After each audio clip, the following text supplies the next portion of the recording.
So you had a little bit of a brush with virality, not pandemic wise, obviously, online virality, a little while back.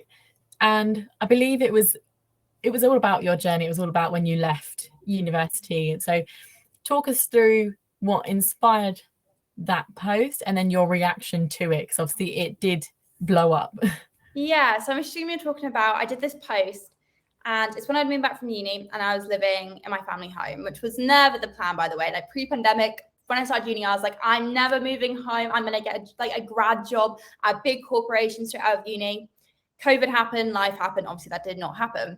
So I moved back home to my family home and I obviously started posting online and I saw all these amazing people. I saw people like Ashley Holmes and people like that doing the most beautiful aesthetic, like LinkedIn photos.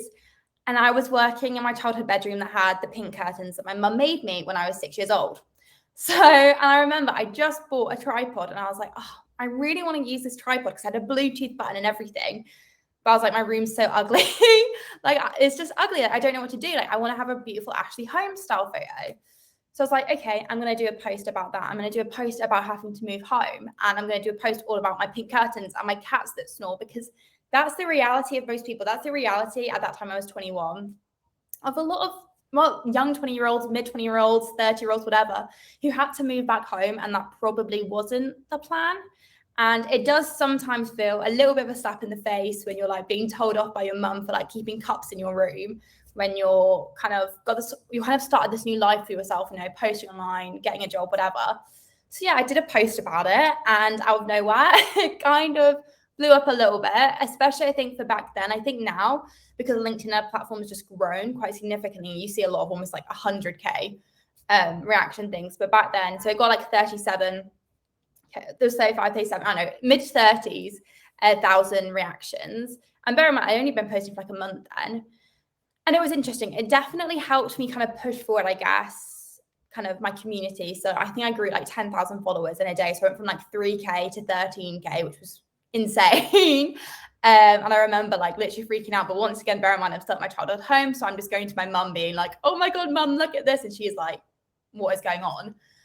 But I think a lot of people also don't realize, yeah, it was super, super cool. And yeah, it probably did help my growth as a community a lot, especially at the beginning. Nothing changes, like nothing changes. Yep. It's one of those things where it's like, it looks really cool, I think, from the outside, but you also get hate when you go viral, and you don't necessarily get leads when you go viral. And a lot of the time it reaches people that aren't your target audience. And so, yeah, it is, if anything, it's just an ego boost. But then at the same time, I remember being scared to post for like a week or two after, because I was like, oh my God, it's never going to be as good as that. Like, what do I post? How do I match that? And there's so much like, anxiety off the back of it. So yeah, it doesn't change so much as you think it would change, basically. Yeah, I mean, I think it's a really important thing to know, because obviously when you're scrolling through the feed and you see viral posts, you just assume like, oh, that person's obviously always going viral. You don't actually realize that it's probably just a one-off, or they happen to have written something just at the perfect time and it's popped off. And actually a lot of the times it can bring in a few new followers, a few opportunities, a few friends, but no more than you would have earned anyway at this point. Because I mean, now that jumped you up to like 10,000, but now you're at what, 30,000, and that's from that consistency. Yeah. And I think that's the thing as well, like what you said, it's just, it happens at the right time. There's no formula to going viral. For example, oh yeah, I did a post and it was just a text post about kind of not wanting to be an entrepreneur. Like, I wanted to work a 9 to 5 at least for the time being, yada yada yada. And it performed quite well. It got like 2,000 reactions. And then another girl did it, and like she wrote it. It was a beautifully written post with a beautiful photo, and at the exact one time, probably like 2 or 3 months after mine, and it got like 100,000 reactions. And it's one of those things. Yeah, you can part of you could be like, oh, why did she get that and I didn't? It has to happen at the right time. Like, there is no kind of tick boxes to going viral. Like, it just happens, basically. Yeah, 100%. So what do you think has been your biggest challenge, not just on the journey itself, but within personal branding, within this sort of new territory? What's been your biggest challenge? Yeah, so I think consistency is always hard, and like having that consistent motivation as well. I always make a joke like I hate social media. Obviously, I love it. I work in social media. I think it has so many opportunities. It opens so many doors for people that would never have had that. It makes a lot of people. For example, I live in Birmingham, but I'm technically working at an agency that if they had an office would be based in London. I would not have had the opportunity. So I do love social media. There's a lot of downsides to it. Like you feel like you can't switch off, or you feel like you've constantly got to have this kind of image of perfection, not in the sense of like your life is perfect. A lot of my content is my life isn't perfect.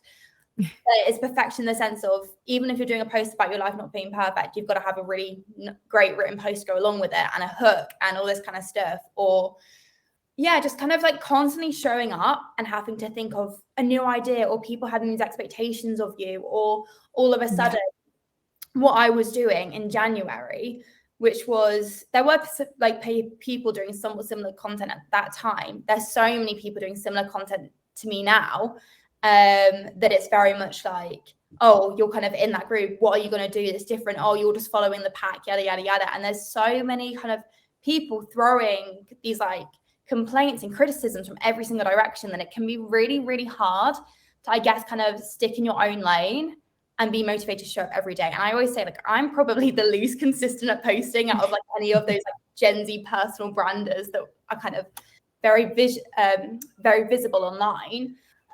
Because yeah, it's the consistency of wanting to show up. And it's one of the things I always come back every single week, pretty much. I get some content out. But yeah, it's consistency for me. It's not posting 7 times a week. It's posting for 1 year or 2 years or 3 years. That's what I view consistency as. But it's definitely hard. There's definitely been times where I've almost been like, that's it, I'm done. But luckily I haven't, but there's definitely been close. No, I totally get it. I totally get it. I think a lot of people, when they're starting out their personal brand, or they're sort of coming to terms with potentially, delving into this sort of new thing, the consistency side of it, I think, is one of the biggest things that holds people back. Like, oh, will I have enough ideas? Will I be able to, post often enough? So what piece of advice would you give to people who are having that sort of worry? Yeah, I think one of the main things is always go back, figure out what your why is. Why do you want to post online in the first place? Because if you're just doing it because you see everyone else doing it, that's probably not a good enough reason to keep you going. And I'm not saying that's not a good enough reason to start or to be curious, but you've got to think of kind of a bigger reason. Am I doing this because in my career I want to get from A to B? Am I doing this because I've just started this business and I know that I can get some amazing leads off the back of it? Look at that why for starters, because that's what's going to keep you going. But then also look at that why for your content. Coming up with content is probably the hardest part of the job, because if you're posting multiple times a week for months and months on end, it can be really hard. And sometimes you do get into a bit of a content rut. But if you figure out your why, then from your why, then you find your audience. Then from your audience, you think of their pain points, their interests, what's relevant to them. And then you create content off the back of that. And I think that's kind of the two kind of pronged approach. You need to have a consistent flow of content ideas to keep consistent. But then you also need to have that why and that reasoning, and that the reason why on the days where you don't want to post, you're still going to post, because you know that if you post today and keep that habit up, you're going to get from A to B. Yeah, finding something you're passionate about and genuinely connected with, I think is really, really important. So off the back of that then, if you could today tell yourself when you were just starting one piece of advice, what would it be if you could go back in time? Good one. I think mine would probably be keep thinking of like huge ideas. And I have the person I have to thank for this, and who kind of said it into me about a couple months into my journey, was actually Niall Radcliffe, who he used to work at Kurogo actually. Now he's like started the same business. And we used to jump on calls all the time, and they'd be like, oh, let's jump on a 20-minute call, and it'd be like 3 hours long. And we have all these like huge plans to do all this amazing stuff. And even if you don't do it in the moment, have those big ideas, and don't feel like anything's almost like too big for you to aspire to, or, oh, I can't do that. I can't start an Instagram page. I can't start a website. I can't do this, that, and the other. Really believe in yourself, because that's kind of the way that you're going to keep pushing. And as well, I think you almost have to fake it till you make it, especially when you're doing stuff online. When you start an Instagram page, post on your stories as if you have 1 million followers. When you start posting on LinkedIn, like talk to people and give advice as if you already have like 50,000 followers who are following you and love you, because that's how you kind of create loyalty. And I think, yeah, faking it till you make it and having those huge ideas and not letting yourself think I'm too small for that, I'm not good enough for that. I think that's what kind of gets you to that next level, I think. 100%. Yeah, I completely agree. I think too many people are too modest with their aspirations, and then they just don't think big enough. They don't realize their own potential, and then definitely that faking it before you make it, it really does bring your confidence up. Before you know it, you're not faking it anymore. You really genuinely are that good, or you are and that happy. Most days, and then I'm like actually crying in the corner the next. I think on the whole, as long as it averages out that you believe in yourself, then it's okay. Yeah, we're all allowed a few days of just imposter syndrome taking over, a quick break. Exactly. Brilliant. So can you tell us then, can you tell us about maybe a book or a podcast or a person who you are really interested in at the moment, or who you've been following or reading at the moment that's inspiring you or helping you or even just entertaining you? Yeah, so I actually replied to Izzy Pryor's tweet the other day with this exact formula of what I've currently been interested in. Kind of a book that I think has really, really helped me. And I don't know if anyone on here is kind of entering the world of leadership. That's something that I have in the last kind of 2 months. And one of the book that I messaged my dad, so he kind of works in businesses and stuff, and I was like, Dad, I don't know how to be a leader, I don't know how to be a manager, what do I need to do, and growing up, my parents used to read all the time business books, and he said you have to read is it How to Make Friends and Influence People by Dale Carnegie, I think. And basically the whole concept of this book is that people don't like criticism and they don't react to it, and it's quite frankly unproductive. So it's one of those things, if you tell someone they're doing something wrong, they're going to be like, okay, well, what's even the point of doing it? If you say, wow, you're doing this one thing that you're doing really great, amazing, they're going to be really inspired and they want to do better, and they want to put that kind of praise into every single part of what they're doing. And that book I have literally brought into every single part of kind of, I guess, this new management that I've gone into. And I think it's so true that as soon as someone tells you you're doing something wrong, you're just maybe it's an ego thing, maybe it's a perfectionist thing, I don't know. There's part of me that thinks I don't really want to do this anymore. So it's that kind of, I guess, praising people. People love praise. And that's something that I think we need to kind of accept and really lean into people's strengths and lean into what people want. And then I guess listening to, I am not going to lie, I am a massive Diary of a CEO fan. I listen to it at the gym all the time. I just think it gets the most amazing people actually on to the podcast. And I think really inspiring people as well.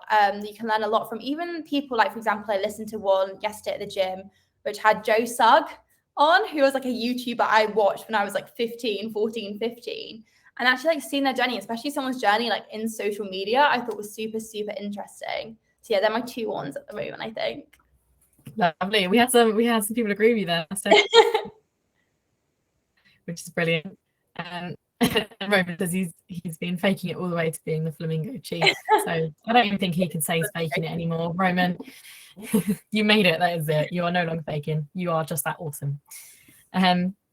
Brilliant. So I'm gonna hand over to the chat and I'm going to see if anybody has any questions for you. Does anybody have any questions or any advice that they would like from Isobel? So we've got one. I'm going to try attempt. Is it Laika? I'm hoping is right. If not, I'm very, very sorry. Any free learning resources you'd recommend? Yes. So just generally for marketing, I think if you're kind of looking into getting into personal branding, I think you always need to remember that it is marketing at the end of the day. Mm-hmm. So what actually got me into marketing was the classic Google Digital Garage fundamentals of digital marketing that I think everyone getting into digital marketing ever did. But I think it's a really good base understanding. Right now, obviously, I work in personal branding, but in my old agency, I was a complete digital marketing agency. and I sat next to someone who was like an SEO like expert who just loved SEO, which I can't get my head around. I also can't get my head around being obsessed with SEO, but he was. And I learned so much from that that's really actually quite transferable into my current job, and as well just going forward in my career. I just think, weirdly enough, there's a lot I learned that's just general marketing or psychology, like marketing psychology, that goes into personal branding. So I definitely do that. HubSpot have a load of really great ones. I did quite a couple, just general kind of marketing strategy ones, free online HubSpot ones. And then, yeah, I think as well, just generally, the best thing you can possibly do is spend time on a platform you're trying to learn. If you want to learn Twitter, make a Twitter account. If you want to grow on LinkedIn, like start a LinkedIn account. Not only because then you're actually going to like practice, but it forces you to actually engage with things that are going on. For example, I was not a Twitter girly at all. I have probably spent about 3 hours in the past 2 days on Twitter, and I have learned so much from absorbing that knowledge, and it is completely free. So I think, yeah, if you want to learn something, start it, and especially start your own personal thing as well. Like if you want to like start doing Instagram for companies, figure out how to do Instagram for yourself first, because then you can fail, you can test, and then you can just basically get better. So there's kind of, those are the courses, but I think just doing something, and it's free, and it's kind of the best way to learn. 100%. Yeah, I think people shouldn't be afraid to fail, especially in those first, stages of learning. So Steph's just said to us, I just got laid off in my marketing job. I really loved due to the company struggling financially. Sorry to hear that, Steph. Maybe now is the time to dip my toes in freelancing. What is your advice for newbie freelancers? Yeah, so I've actually never freelanced before. I feel like Chloe potentially can give a bit more insight into this, but I've had a lot of friends who've kind of done freelancing, and I've kind of worked with like a lot of agency owners, and a lot of people obviously start freelancing, join agencies. So one, build your personal brand. It sounds kind of, I guess, a bit biased coming from me, but genuinely the amount of clients and leads I can see people getting from building their personal brand is so amazing. Once again, completely free, completely on your own terms. What I would say, depending on what you want to go into, for marketing, I would 100% get on LinkedIn. There are so many clients on there, and that's where the buying power is. And a lot of them, if on your feed you see loads of personal branders, a lot of kind of clients, that's not their whole feeds. And so if you can get on their feed with a really, really strong social media account, you can completely spray them into your brand. What I also mean by building your personal brand, if it is to get leads and to kind of start freelancing, you need to really think about building trust and credibility. And that means, one, having familiarity. For example, you need to start posting content about yourself and kind of showing who you are as a person, your skills, share your story of being laid off. I know that can feel really vulnerable and scary, but a lot of people actually do reach out and actually have a lot of sympathy and a lot of a lot of trust when you kind of start sharing those stories. But as well, you also need to really show your credibility in the sense of providing value surrounding marketing. Share kind of, if there's like an amazing campaign that is really related to the kind of marketing field you want to go into, share kind of top tips, share just general insights into the industry and why you're going to go into that industry. I think is really, really important, just to get that general credibility. I think as well, depending on what you want to do, niche down to kind of a certain area if you want to work in that area. Don't think I have to be broad. If you want to, for example, I know Chloe works with like kind of more like STEM, like companies and stuff like that. That's because that's what she wants to do. So that's the kind of content she creates around. If you want to be a generalist, create generalist marketing content, but don't be afraid to niche down because you think you're not going to get the clients in that industry. Just make sure you're targeting them and making sure that you're really kind of showing your skills and credibility and knowledge in that area. Thank you. Brilliant. Yeah, I completely agree. Obviously, if it helps, I started freelancing and I've now turned it into an agency, and all of my leads have been 100% inbound. It's all been via my personal brand until very recently, when I've now got a BDR team and they, do outreach and stuff. But yeah, I think the best thing you can do when you're starting freelancing is build that personal brand. It will also help you to gauge, how many people are going to come to you. You can really, really delve into the industry that you're going to be looking into and finding out, where sort of people's pain points are, where you can slot into that and where you stand. So definitely 100% something to do. And then also, just like you're doing now, Steph, chat with other freelancers and find out, you know, how did they start their journeys and what did their journey look like, and how can you, you know, fold that into your own journey right now, where you're at, where you want to be. And then a lot of it is obviously finding your why, as Isobel said earlier. So making sure that you're starting your personal brand or building your personal brand in the right direction. So in this case, to, you know, become freelance or to find some job opportunities. So yes, good luck, Steph. Obviously, if you need any other help with that, then I'm sure I can speak for both of us when I say you can always pop into our inboxes and shoot us a DM. Does anybody else have any questions for the lovely Isobel?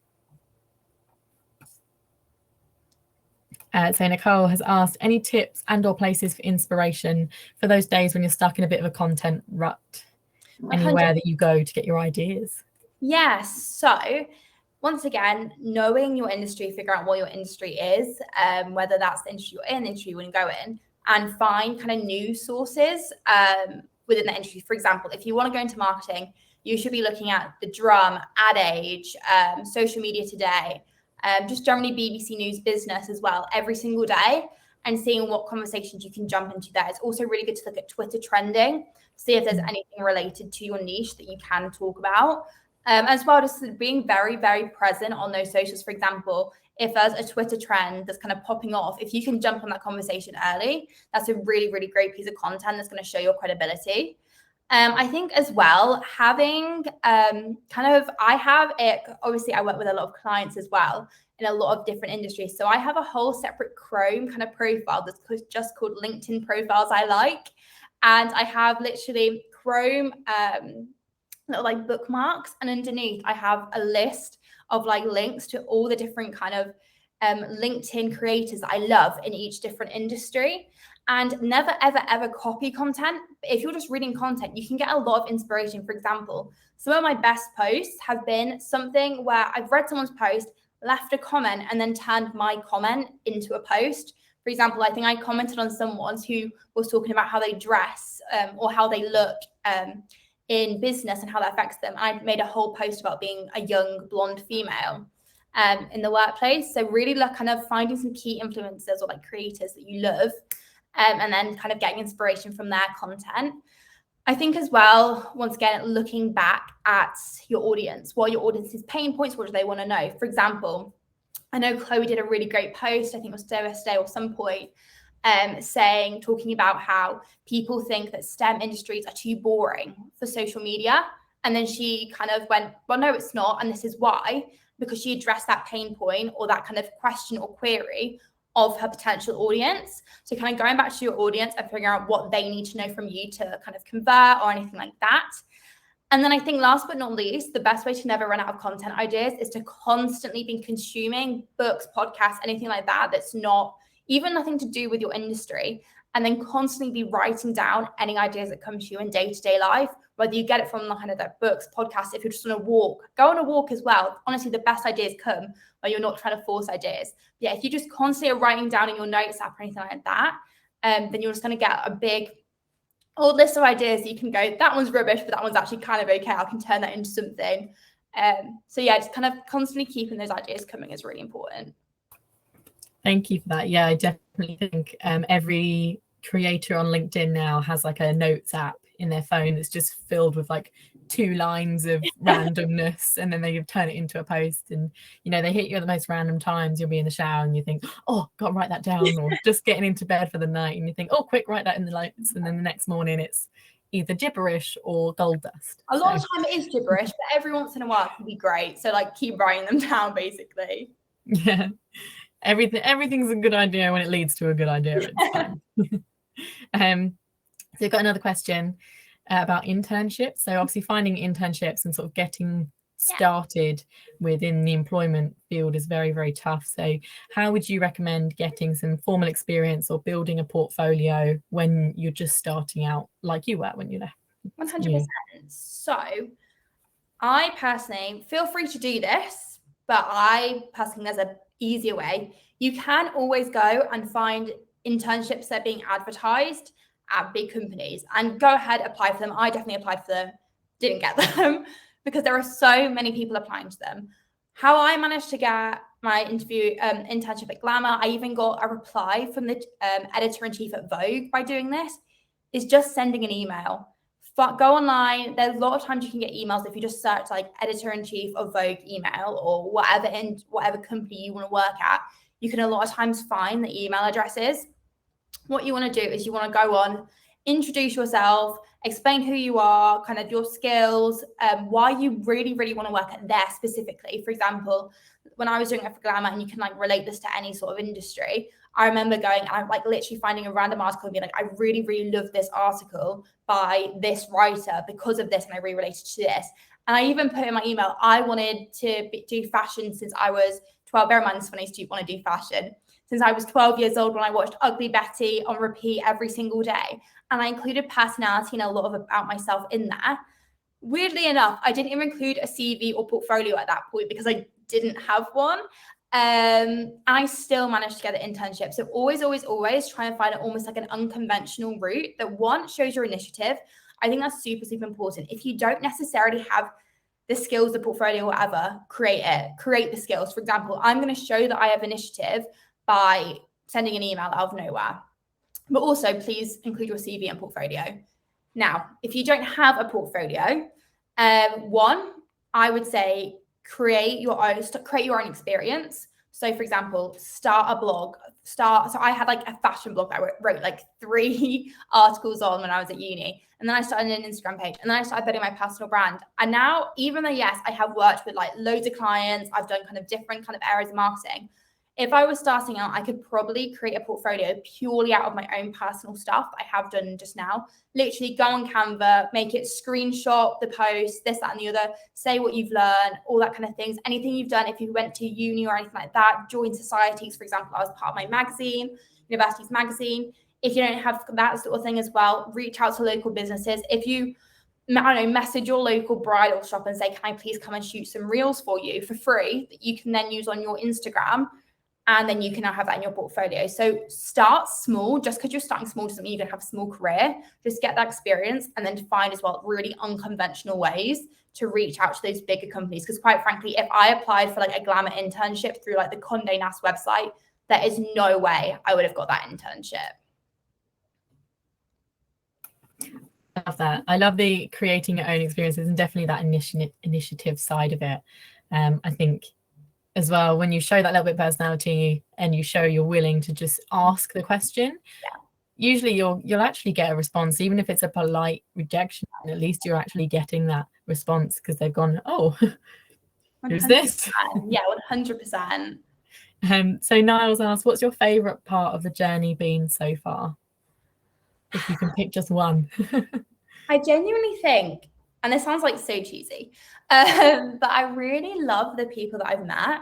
And I think a lot of people have this fear when they're either, I guess, leaving school or leaving university. For example, right now, yeah, I'm still in Birmingham where I went to uni, but most of my friends have left. And I was really scared I wouldn't know anyone. It's really hard to make friends when you're an adult. You're not forced into lectures. You're not forced into form rooms together or Spanish class or whatever. And it's really hard to make friends. And it's been really, really cool actually reaching out to people on LinkedIn.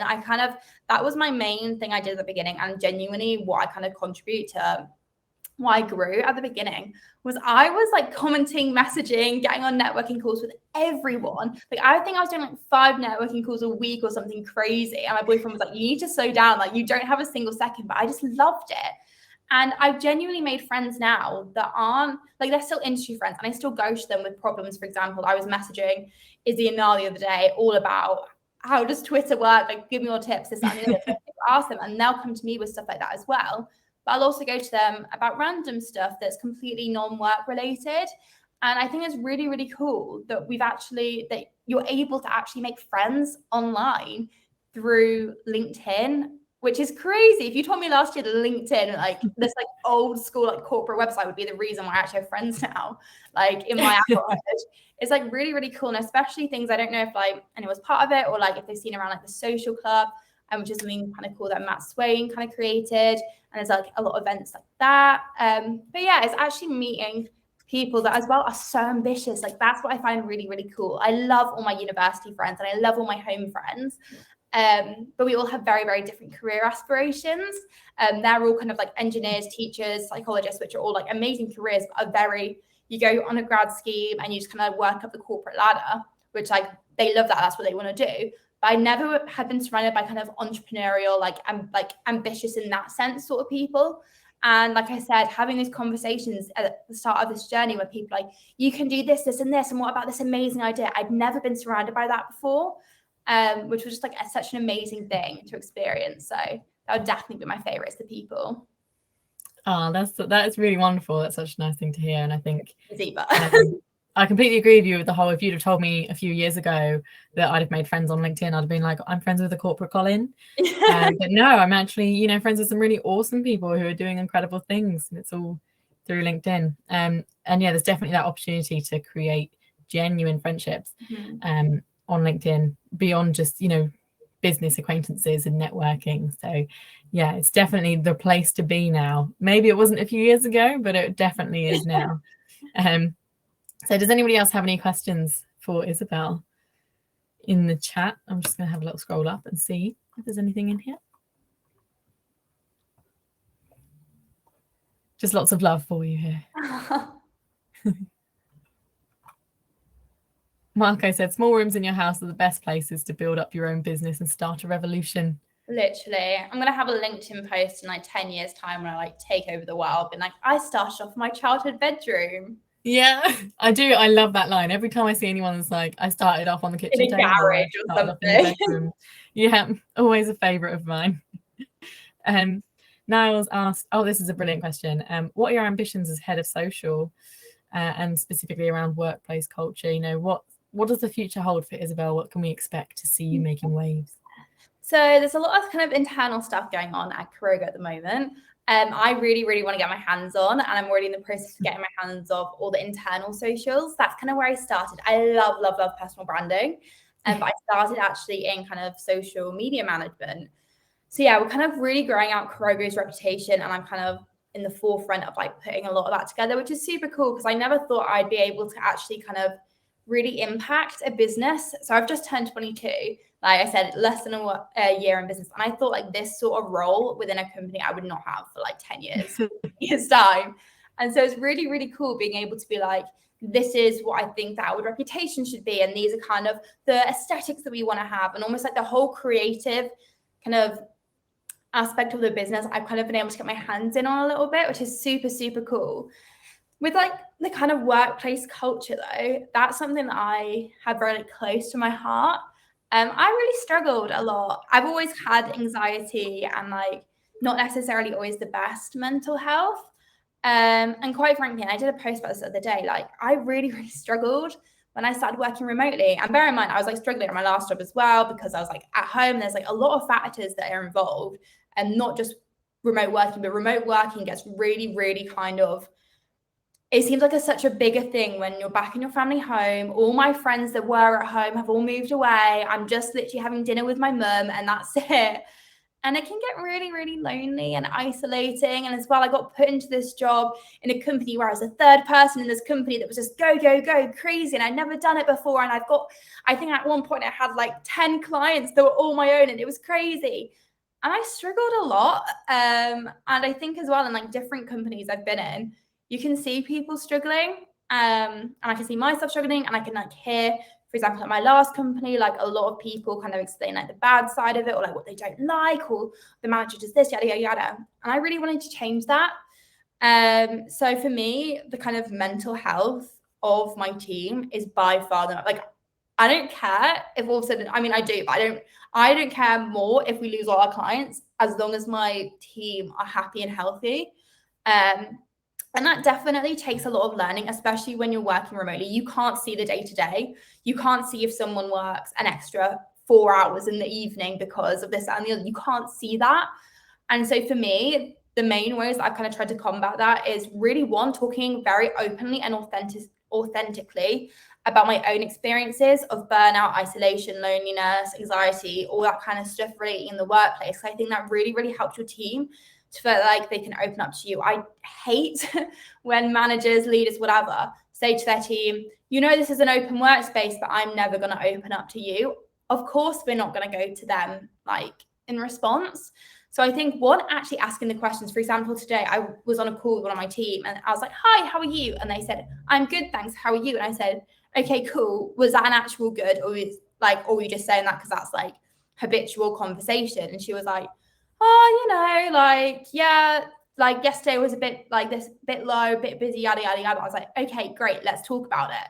So I think for me, like actually creating a healthy work culture where you can have a back and forth conversation about mental health, and people aren't scared to say that they're struggling, or aren't scared to say that they're falling a little bit behind on deadlines or things like that. Because if you can help them, that's going to make the company a million times better. The content's going to be better, all that kind of stuff. So yeah, that's kind of my main goal and something I'm really, really passionate about. Oh, definitely. I completely agree with that. And I think being a leader of a remote team, you suddenly realize, especially obviously having been an employee yourself not that long ago, how important it is for you to become the leader you needed. Mm-hmm. And, it can be a lot of pressure, but it sounds to me and it looks to me like you are doing an incredible job. You're definitely thinking along the right lines, you're doing the right things. So I'm sure if I ask any member of your team right now, they're like, yeah, Isobel's got us. So Alice has asked, do you regret not taking marketing at uni?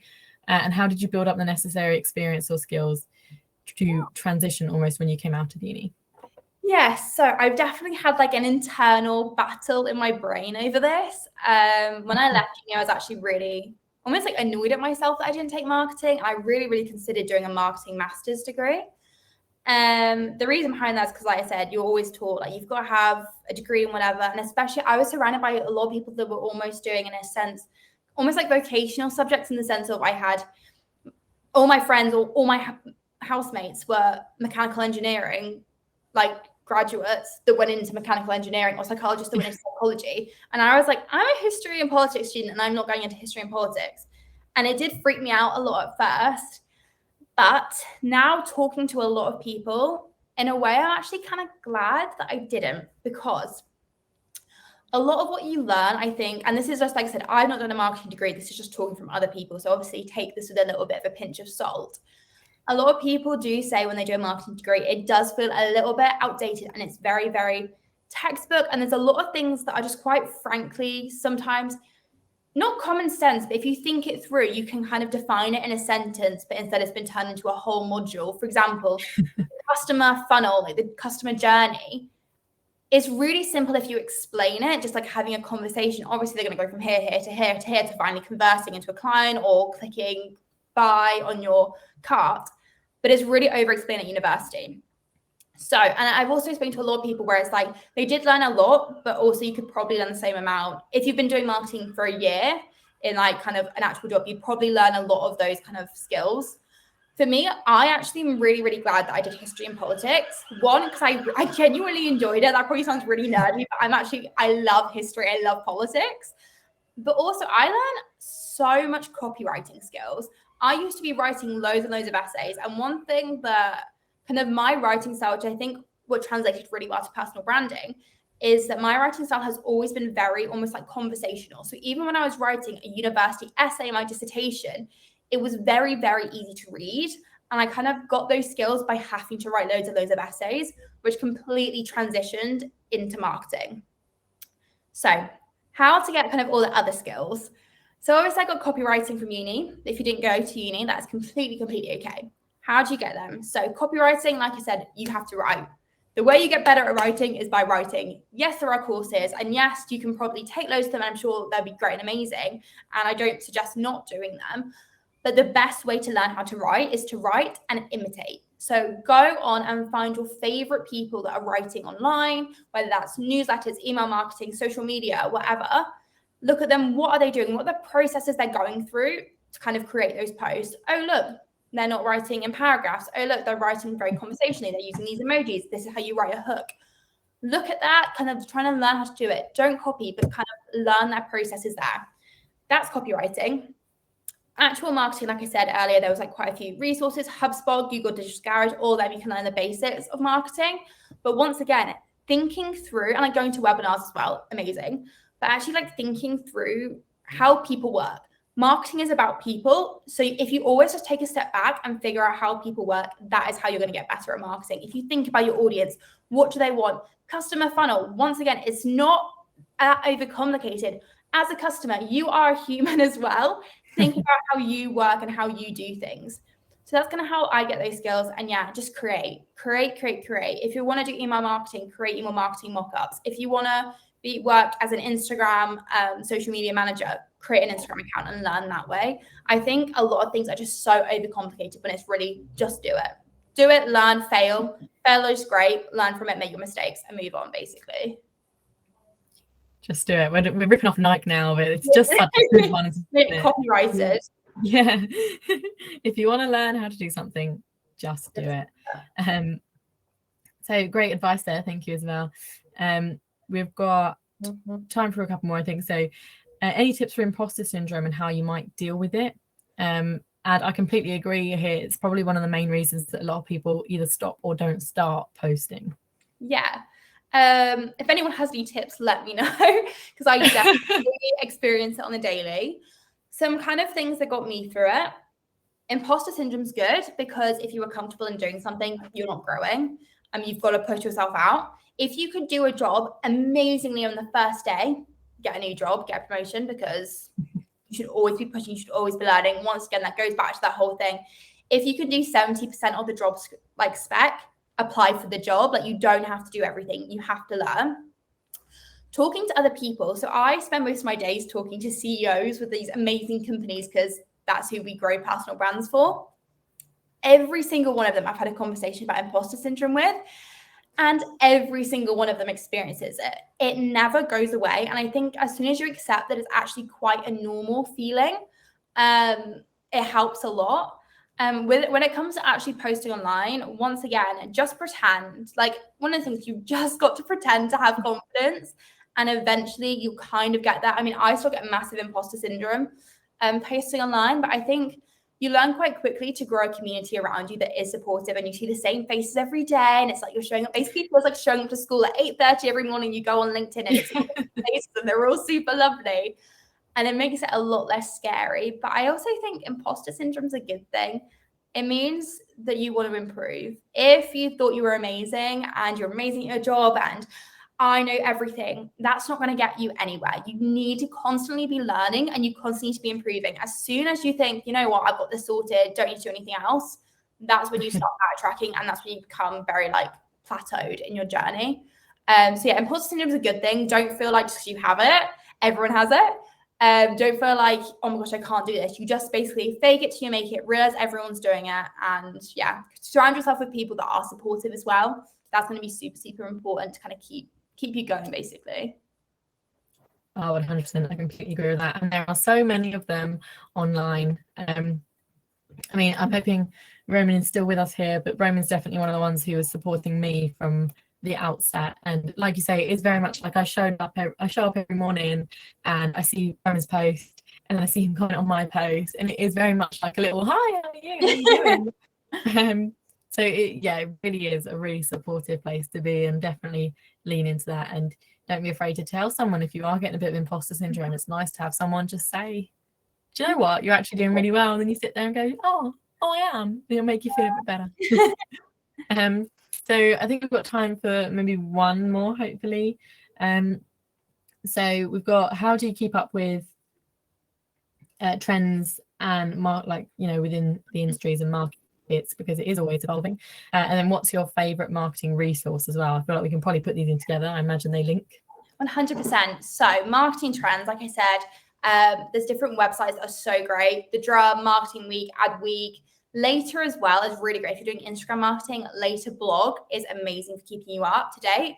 Also making sure you're following key people on those sites. For example, if you're doing Instagram, you have to follow Maseru. I don't really know how to say it.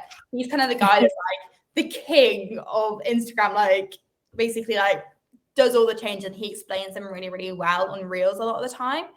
So they're really great. Like I said, Twitter, keeping up with what's trending on Twitter, looking really unconventional places as well. For example, Harvard Biz, if you're doing a piece of content for a client or something, and you want it to be a little bit out there and you want to be the first to it, that's something that I really learned when I was at Glamour. I was talking to like the head of beauty or something there, and she was like, you need to learn how to be ahead of everyone else. So if everyone's posting on LinkedIn, if you see it on LinkedIn, yeah, you can turn that into a conversation, but it's really being spoken about. So if you can be the first one to see it on Twitter or TikTok or Instagram from the source, that's gonna be really great. So you're spending time on those platforms, but also looking at unconventional places like Harvard Business Review, like The Business on like BBC News, like the business section of it. As well, if you're kind of doing, I don't know, if you're looking for a client, let's say, for example, you've got a client in accounting or whatever, ask them like, there's no harm in asking like, what are the things websites I have to be keeping up to date on. And then, yeah, I guess the best marketing resources as well. If you're starting out and you're not like insanely great at graphic design, quite frankly, Canva. I know that a lot of hate online for Canva because I don't know Photoshop, but I will never, ever, ever say that I'm a graphic designer. That is not who I am. I'm a social media, I'm a head of social, but kind of if I was going to pull it off, I'm like a social media manager, a personal brand manager. I'm not a graphic designer.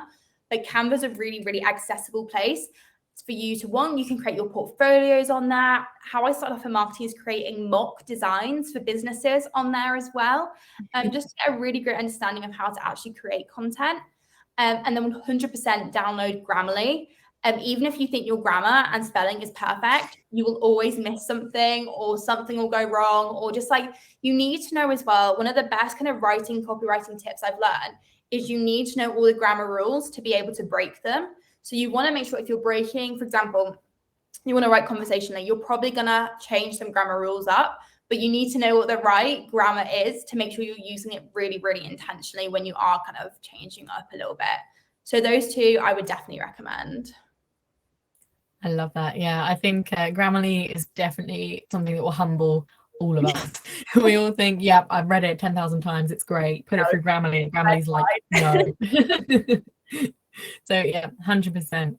I'm just going to check. We don't have any other questions here. No, something will probably pop up as I'm saying it. So I just wanted to end then on asking what you're up to at the moment, so we can, keep an eye on your journey and just, see how you're going with everything. Yes. So I had a really big of a rut the last couple of months, like August. I kind of, like I said, I just got into the head of social role and stuff like that. And I just felt like I was really falling off track. I was just losing a lot of inspiration. So I wrote a massive goals list for this month. So at the moment, obviously, I'm doing a lot internally at Kurogo with a lot of the rebrand and stuff, but personally as well. I've kind of created a whole new content schedule. So now I am on Twitter as well. So if anyone wants to follow me, it's literally just Isobel Cowell on Twitter. I'm really getting a lot more active on Dear Future Marketer as well on Instagram. But as well, I'm currently in the process of creating a website and some cool new free resources as well, which I won't give any spoilers on. But yeah, I'm currently in the process of doing that because I think it's really, really important to never get complacent. And if you need to constantly be learning new skills, trying new things, pushing yourself out of your comfort zone. So those are some exciting things in the works.